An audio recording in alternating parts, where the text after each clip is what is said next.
Hi everyone, I'm Jodi Barrows. Welcome to our 4 o'clock story time. Behind me is the Pony Express quilt, and we just read in our novel that Luke is leaving for the Pony Express. He's going to the Division 3, I think called the Horseshoe Creek Division in Wyoming, and he's just told his mother goodbye, and she wanted him to wait for Abby and Samuel's wedding, but he was like, there's always one more thing, and he said, I don't like to drag it out, and so he told her goodbye, and that was how our chapter ended. We also just had the funeral for Mrs. Perkins, and so Liz has got a lot of things going on. Death of a good friend, her son is leaving, her cousin is getting married, and they just finished fighting a huge forest fire. Well, not a forest fire, a prairie fire. And growing up, my mother always had all of these fire stories, and there's a quilt that we call the burn quilt, which was in like 5 different fires. And actually, it was in the house when Granny died, the lady that made it, my great great grandmother. And so that story of Liz being in the house when the house burned up and her parents dying is a part of our family history and part of a true story. So, for those of you that don't know, all of the different bits and pieces in the stories are all stories that happened to someone in our family and stories that we grew up with different family members talking about. And we're going to start with chapter 13, and it's about the baby ducks. And this was something that happened, the baby ducks, when my mother was a little girl, one of her, might say, youngest memories of her growing up. So we're going to be in the book Threads of Courage. It's the third one in the series, and chapter 13 on page 89. Maddie sat on the steps of the Maley home and watched the baby ducks waddle behind their mother. Her lips were pursed slightly in thought. What is it? Liz asked as she pulled on her white cotton gloves. Her hands were still raw and sore from being burned and fighting the fire from a few days ago. Maddie looked up in disappointment. Yesterday, Aunt Megan said, close your eyes, take a nap, and we'll watch the baby ducks hatch when you wake up. When I woke up, they had hatched without me. Liz now understood. Oh, honey, I'm sorry. This is just nature. We don't always know when things will happen. Maddie cocked her head to one side, thinking about what her mom had said. Nature, she finally repeated, filing the word away in her mind for future use. Time to grab your bonnet and head to the church. Today is Abby and Samuel's wedding. Megan, Jackson, and little Lydia rattled out on the porch with Thomas and the wedding couple.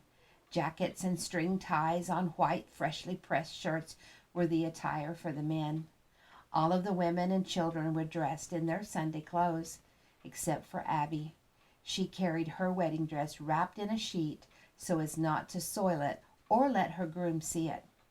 The plans were to gather together at the church for the wedding. Then the preaching with the meal and would follow immediately. Ranchers and farmers would need to travel home and put things back in order. As always, the code of the West was necessity, not society. The church was already packed with many folks who had come to town for Mrs. Perkins' funeral yesterday and the wedding of the town lawyer and the school teacher today. Abby dressed in the school side of the church, where both Liz and Megan had prepared for their weddings. She carefully laid her dress on a school desk and unwrapped it from the sheet protecting it. Liz admired the work of art and held the dress open while Abby stepped each petticoated leg into the slim-fitting dress with no bustle. The prince's waistline was smooth and fitted in the front, with heavy gathers in back, replacing the bustle. The 72 crocheted white buttons disappeared down the back into the yards of satin and lace. Megan stood in awe of the fashionable dress she had sewn. If only the streets of Paris, France, or even Austin, Texas, could see the dress before her, she thought.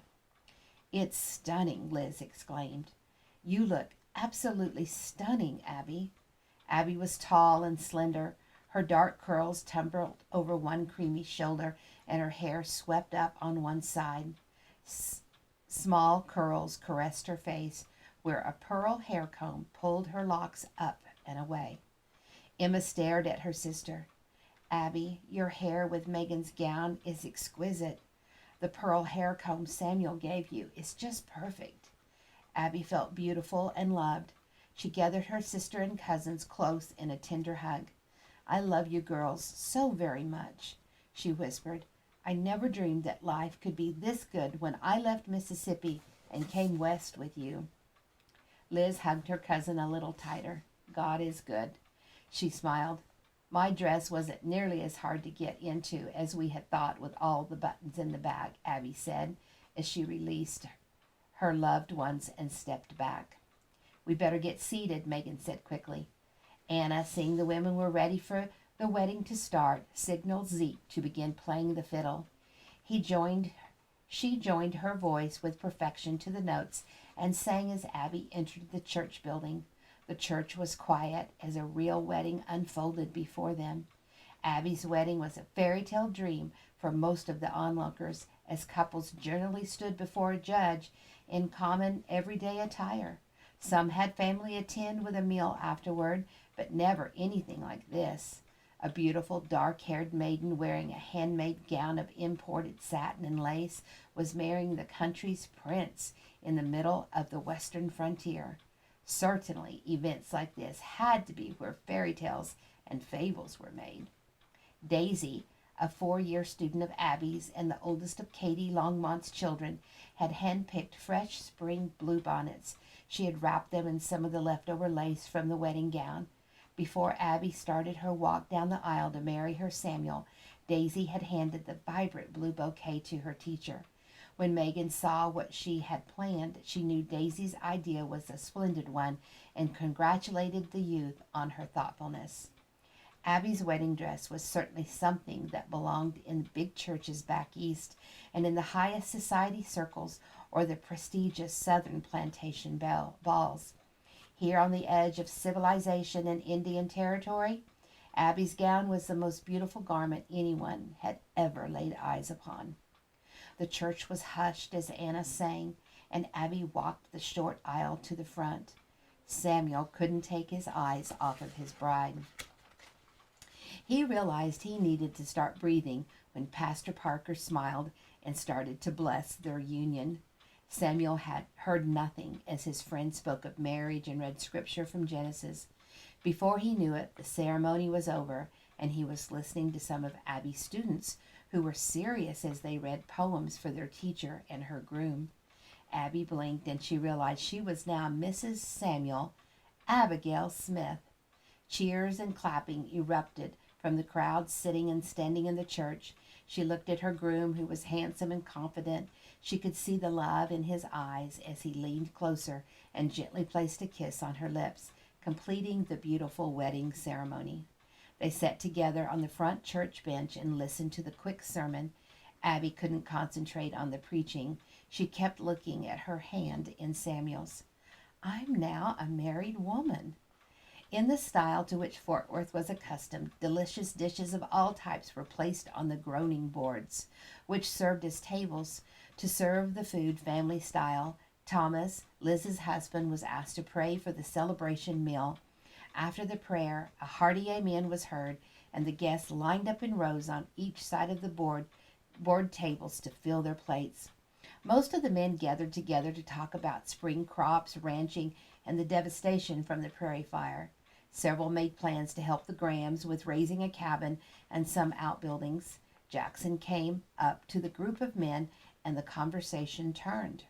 Jackson, Mr. Longmont asked, what do you know of all the tribes being gathered and moved to Indian territory at the end of the last year? Have they all gone? After swallowing his bite of chocolate cake, he replied, I'm not sure. Most of the men had finished eating, but Jackson had been kept busy minding little Lydia while Megan attended to the meal with the rest of the ladies. All of the tribes are to be in a reserved Indian territory, but I'm sure several bands haven't complied or haven't heard. It's a large territory to cover for the cavalry, and it's a hard treaty to enforce. I was wondering, Mr. Desjarnais, a fellow rancher and good friend of Jackson's, asked, with Mrs. Perkins gone now and buried here at the church cemetery, Where is Mr. Perkins buried? What happened to him? Did anyone ever meet him? As far as I know, they were the first ones to homestead here." The men looked back and forth at each other, waiting for someone who knew Mr. Perkins's story to speak up. "Samuel, how about you? Did she ever say anything to you?" "No," he replied and looked at Jackson. In his duties as a ranger, he had been in the area before most of the settlers and homesteaders, even with everyone waiting for him. Jackson stood silent at first. "Well," he faltered, "Tex told me a story once, and it's a hard one to tell. Probably the worst Tex had ever seen. Over 25 years ago, the Perkins were homesteaders here in the middle of nowhere in Indian Territory. Of course, no fort or anything was here, and most people were much farther south. The Perkins had nothing but snakes, coyotes, Indians, buffalo herds for company. There was a settlement about 125 miles south of here. A large Baptist group built a walled fort next to the Navasota River to protect themselves. Anyway, Tex saw smoke trails from a distance and followed them. He came across the Perkins homestead, and when he came over the ridge, Tex saw a young woman holding a baby that had—" Jackson stopped, swallowed, and looked toward Megan and Lydia. "Go on, Jeremiah," Longmont urged Jackson to continue. Jackson dropped his head and stared at the floor as he barely whispered. The baby's head was bashed in. The shocked men looked in horror at each other. Tex rode slowly up to the cabin. Smoke was coming from the remains of the barn. A horse in the corral had been slit open but was still alive. Tex knew the animal had to be put down, so he shot it. And Mr. Perkins, well, the Indians had done their work well. He had been tied to a fence post, and a wooden stake had been plunged through his chest. They had built a fire under him, and all that was left of him was still burning. A little girl about 4 had arrows fastening her to the swinging front door of the cabin. Somehow, none of the arrows had touched her body, and she was still alive, though in deep shock, and Mrs. Perkins clutching the body of the dead baby. Tex didn't know how long she'd been there like that, but definitely long enough for the fires to burn down. Her shotgun was lying on the ground beside her. 21 dead warriors and several war ponies were scattered around the grounds. The men remained silent, shifting from one foot to the other as they were trying to escape from the thoughts and the brutal picture Jackson had painted for them. They all knew this scenario could be at their home as easily as it had been at the Perkins Ranch that fateful day. Tex stayed a while to help her and the little girl. Mrs. Perkins finally decided to send her daughter back to Atlanta to live with her family. She said she could never leave the ranch where her husband and her baby died at the hands of the Indians. Neither could she let her older daughter stay and take the chance of being hurt any further than she already had been. Tex always wondered why the Quahadas had never returned to Mrs. Perkins' ranch for all those years to finish what they had started. Later, he heard a chief talking about the white warrior lady on the Trinity Fork who had fought off his best warriors. They called her White Buffalo Heart, saying she was a great warrior with spirit, and they respected her by leaving her alone in her cabin. She rebuilt her ranch and told Tex that she often saw braves along the edge of her land, but they never bothered her. Several times she would even find a freshly slaughtered deer at her doorstep. Shortly after the raid, she gave birth to a son and raised him at the ranch. He died as a young boy when a tornado went through her ranch. The twister picked him up and tossed him around before dropping him to the ground. She looked for him most part of a day before finding him. Mrs. Perkins and her ranch have certainly seen more than their share of what we battle in Texas. Not long after the attack on the Perkins Ranch, 9-year-old Cynthia Ann Parker and her cousin Rachel Plummer were stolen by the Comanches at the Parker Fort on the Navasota River. Everyone stood speechless as Jackson finished his story. Each man was deep in thought, concerned over his own ranch and family. Any given homestead was at the mercy of the weather and the renegade band of Indians. Years had passed since the abduction of the Parker girls, but they had never found them. After a moment of silence, Jeremiah Longmont turned to Heath Parker. "Are you part of the Parker fort?" "Yes." The pastor was quiet and reserved. "My dad was one of the men who escaped. He joined the army to fight the Indians and look for the girls. That was how I met Anna. Her father was the smithy for the army here in Fort Worth." Chapter 14. Luke couldn't remember how many days had passed since this suntanned Texas cowboy had saddled up before daybreak, swung his leg over his old pony, and hit a long lope to where his herd had settled for the night. "Well, Thunder," he drawled to his horse, who was like his best friend, "it must be good to see the land as God created it. We haven't seen any riders or homesteads for a good long while. I don't know about you, but I could use some sleep in a hayloft and something cooked in a kettle over a stove instead of on a stick over a campfire." He still carried a good supply of jerky and hardtack in his saddlebag, but it didn't mean he looked forward to eating it. Luke continued north in the known Indian lands across prairie and canyons and rolling hills. Many days held sunshine, but the prairie wind was like a fierce beast he had never before faced. Big rolling weeds tumbled past in droves. Some that were full of prickly thorns or stickers hit him in thunder.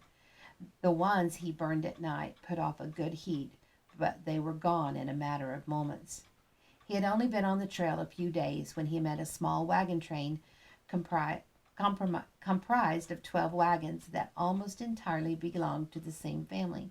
The travelers welcomed him around the campfire that night and offered to share their food. He could see the meal bubbling in the pot, and the idea of sharing a hot meal with company was appealing. Luke didn't have much to offer back in trade, but they didn't seem to mind. Around the campfire that night, they talked of poisoned water holes, rattlesnakes, and the worry of Indians. Luke listened carefully to learn all he could.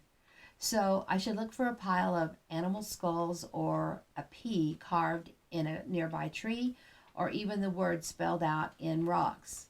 Luke repeated what the older man had said about poisonous water holes.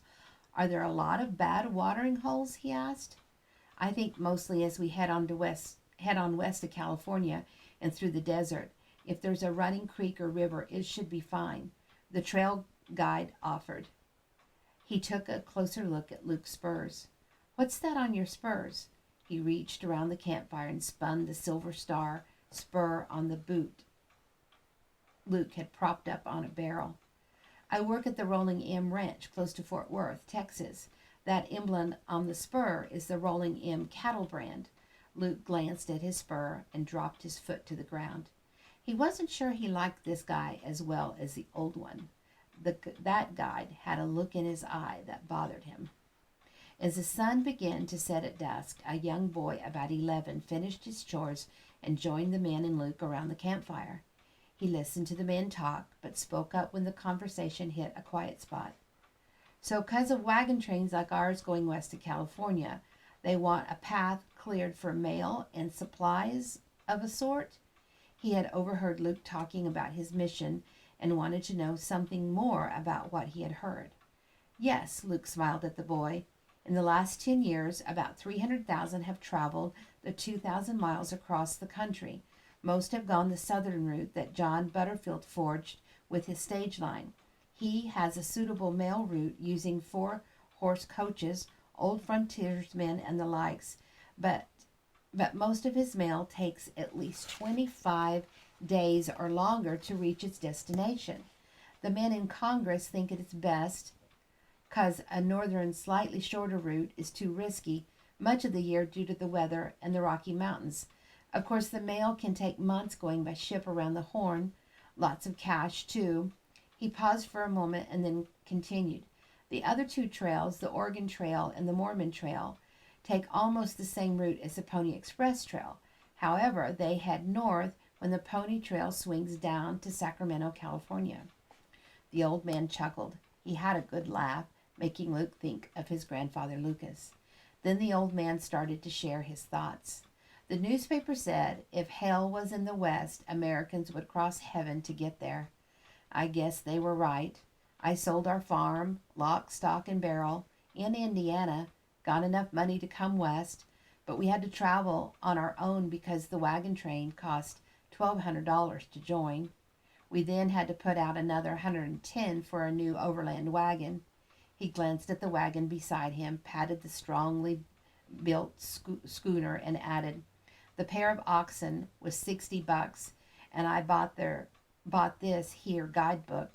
He pulled the dog-eared manual from his inside coat pocket. "We are going to go it alone, but we picked up a few other wagons that didn't have the cash to join the wagon train either. They made me their wagon master. Guess 'cause I have the book." Luke looked at the front cover and read the title, Gorham's Overland Guide. "Plus, all of the flour, bacon, and coffee cost 15 cents a pound." "Why did you go?" Luke asked the man straightforward. "I can get 320 acres, plus my wife can get 320 acres of her own. And if you have a child get married on the trail, the new couple can get 320 acres. This land is literally a gold mine." Luke looked over towards the grown daughter, who was sitting towards the end of the wagon bed. She had been listening, but had never joined in. Her hair was held back by her bonnet, so Luke couldn't quite make out the color. He noticed her hair had no curl or bounce in it like his family of women back home. He watched for a moment as she pulled a needle through the hem of a homespun check dress. She folded it a good 2 inches shorter and stitched some more. "That's Susan," a younger man with a shy smile said. Luke hadn't been told any names yet. He wondered why he had been told her name, since no one else's name seemed to matter. His voice went low as he leaned over to Luke. Don't go getting any ideas about her on your own. About her, or your own 320 acres, and that shorter hem is for better walking, that's all." Luke looked back at the stranger, then back to Susan, and his heart went cold. He was now concerned over the safety of the young woman and what the stranger's intentions were towards her. Sparks flew from the fire as the white-whiskered man dropped 2 more branches on the fire. "Susan, honey, will you get us some bread from your mama and some of that sweet, fresh-turned butter?" "Yes, Daddy." She rose and went to the back of the wagon, returning with 2 bowls and spoons. She lifted the lid of the pot on the campfire with her apron and filled the bowls with beans and bacon. She handed one to her dad and one to Luke. From the back of the wagon she brought fresh bread and butter in a tin plate. As she handed it to Luke, she said, "Each morning the milk is put in the churn and hung from the bow of the wagon. As we bounce along during the day, the milk is churned into sweet cream butter." Luke could now see Susan's face as she pushed back her bonnet, which had now slipped off and had fallen to rest lightly on her back. "Well, that's a great way to make butter. I sure do appreciate the meal. I'm sure it's better than what I have in my saddle pack. Thank you all." Luke could smell the bean soup and was ready for the meal, but he smiled at his supper companion first before lifting his spoon. The group ate silently. The campfire flickered, and the warmth felt good. "But now there's going to be a Pony Express route that takes the more dangerous one north?" The boy's statement sounded more like a question to Luke. The boy added, "It has no freight or passengers, just letters?" Luke chuckled and tousled the boy's hair. He nodded and placed his empty bowl by the fire. "Yes, 3 men have worked fast and hard getting the route mapped out from St. Joseph, Missouri to Sacramento, California, across prairies, rolling hills, high mountains, past buffalo herds, and old Indian country. Rain or shine, night or day, the mail will travel by horseback. 40 riders go west and 40 go east, jumping from one horse to another and speeding on." "How long do you ride, and how long can a horse run?" the wagon master asked as he rubbed his white whiskery chin from the drippings of the bean soup. "Well, from what I understand, a horse goes hard for 10 miles or so, and a rider may go 50 to over 100 miles, changing to a fresh horse every 10 miles at each station house." The group around the fire listened intently as Luke described his future employment. Susan took Luke's bowl, washed it out, and filled it with for the young guy at the campfire. Luke continued, I should have been there by now, but I got a late start. It's a rough few miles on to Horseshoe Creek Station. They'll be starting any day. I may miss the first pass of mail. He looked a bit worried for a moment. I can't run Thunder that hard. He's a good-spirited horse and loves a good run, but it's still a good distance away. Luke glanced at the younger man who had been staring at Luke until Susan handed him his supper. So why do you go west? 320 acres and a wife? Luke couldn't believe he asked the last part. He would have to learn to hold his tongue better or learn how to fight better. He didn't feel like the young man had good intentions, and truth be told, he didn't trust him. The guy looked up and his eyes were a color Luke had never seen before. People go west for 3 reasons: money, religion, or a fresh start, he stated in a relatively even tone that matched his eyes. You look smart enough. Figure it out. Before Luke could answer, the old man added more wood to the fire and stirred it, causing flickers and embers to float and twist about in the prairie breeze. A new smoke cloud started to form as the flames grew, and Luke scooted back. The wagon master spoke. This guy is a hired wage to help us go west. He gets room and board and a wage. If I were younger, I would head west as a hired wage. Old Warren here is the lucky one. Now knowing the young man's name, Luke looked straight at Warren. Yeah, looks like he's the lucky one, all right. Luke hoped that Warren didn't skin them all alive in their sleep. Luke bedded down next to the wagon train circle that night, hoping that sunrise would break soon and he could politely ride on to his destination at the station bunkhouse. Before he left the next morning, he left 2 soft, light gray rabbit pelts as a thank you for the family who had fed him. It feels good being with a family again and having a real conversation, but it's time to get going. He saddled Thunder and rode on towards the Pony Express station, telling only the wagon master thank you and goodbye. Luke watched the landscape around him as a few more days and sunsets passed. He pulled up his coat collar. Thunder, he said, as he pulled one leg over the front of the saddle and hopped down for a quick rest. I wish I had those 2 rabbit pelts today to stuff around my collar. We must be getting close enough. It's getting colder instead of warmer. Luke, ready to spring back into the saddle, looked over his horse's back and saw a rider within hollering distance. The stranger's horse stopped, and the man called out, Friend or foe? Luke had never heard such a greeting. Friend, I guess. And you? He called back, but waited to mount his horse. He would hate to lose Thunder, but for now the horse made a good shield if the rider happened to be an outlaw. Oh, friend for sure. I don't got a bad bone in my body, he said as he slid down from his horse. He was now close enough to talk in a normal voice. Are you headed north? The man seems friendly enough, Luke thought, as he came around his horse and extended his hand to the rider. I'm Luke Bromont. And you? I'm William Campbell. The rider was younger than Luke was. You alone, William? Yeah, call me Will. The guys at the outfit do. Will rolled up a long whip that had fallen loose from his saddle. What outfit would that be? Luke inquired, wondering if the guy even shaved yet. Oh, Mr. Waddell. I knew him first. He's working with 2 other men named Russell and Majors. They have an outfit called the Overland Trail Express. I just bull-whacked a herd of horses and steers to the Horseshoe Creek station. Luke perked up. Those men were the founders of the Pony Express. How far away is it? He asked, excited. You riding that black stallion? Will asked. Yes, Luke said, looking around to see if any other saddled horse had stopped for the conversation taking place under the grove of trees. That horse you got should get you there in 6 or 8 days. Are you riding for the Pony Express? The first rider should be leaving St. Joe in about 3 or 4 days. Yes, I am. Luke was excited to meet someone with news he needed. Now he became interested in Will and what he had to say. You work for them too? You a rider? Yeah, I just took the first group of cattle and horses to the station, number 2 at Horseshoe Creek. They had a late snow come through that held me there a day and a half. Guess I needed the rest. I slept at most. He checked the leg of his horse.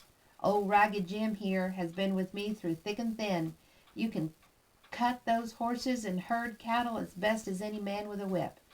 I'm not a pony rider. I'm just a bullwhacker. After sharing some information with Luke about the road ahead, he swung back up on Ragged Jim and patted his neck. The horse turned to go, turning sideways in his saddle so his words would drift back to Luke. He added, You got a good horse. Maybe you'll get to the station in time to catch the first ride west. Luke quickly mounted, waved goodbye to Will, and pushed Thunder to a strong gallop. 6 or 8 days away, he thought. He put his head down and spurred Thunder on down the trail Will had come. The sun rose and set 6 more days. The wind whipped around Luke, and white drifts of snow were stacked in the shallows and ridges. Once he stopped to pick up a handful of the icy fluff, having never seen it before, to examine it.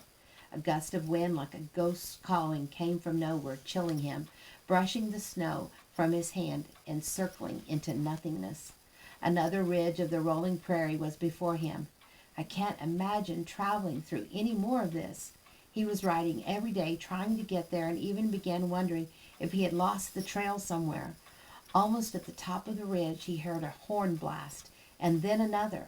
Luke thought it sounded as if an elk was bugling, but the sound was too long and different. He urged Thunder to the crest of the hill to check the source of the sound. He spotted a single rider on the trail in front of him. He watched as the lanky, wind-whipped rider, leaning forward and driving his pony hard, lifted the horn and blew again before letting it fall back to the side of his saddle. "Yah, yah!" the rider yelled to the horse as he leaned in closer to the horse's neck. He whipped the loose ends of his reins to the left and then to the right over the rump of the chestnut animal. Skirting the rugged edge of the trail, he raced on towards the log cabin that had come into view. Luke watched as a man held the reins of a fresh horse and stood steady. The rider galloped in at full speed, slid off the winded horse, flipped the leather cover with 4 pockets from his saddle to the freshly saddled horse, securing the opening over the saddle horn and vaulting onto the waiting horse, all in the blink of an eye. The cowboy reined the horse through the trees to the trail, and before Luke knew it, rider and horse had disappeared at a full gallop around the bend. Wow, Luke thought. I found the Pony Express. And we'll stop there and we'll continue reading on our next story hour, Chapter 15, page 105, Spring 1860. We'll see you then. I really hope you're enjoying the story. Let me know what you thought about today's chapters and the characters and what's happening. Abby's wedding dress, to the excitement of the Pony Express, to even the story about Mrs. Perkins and her ranch. What amazing history that we have, and I'm really excited to put it in the books for you. Thanks for listening. Bye-bye.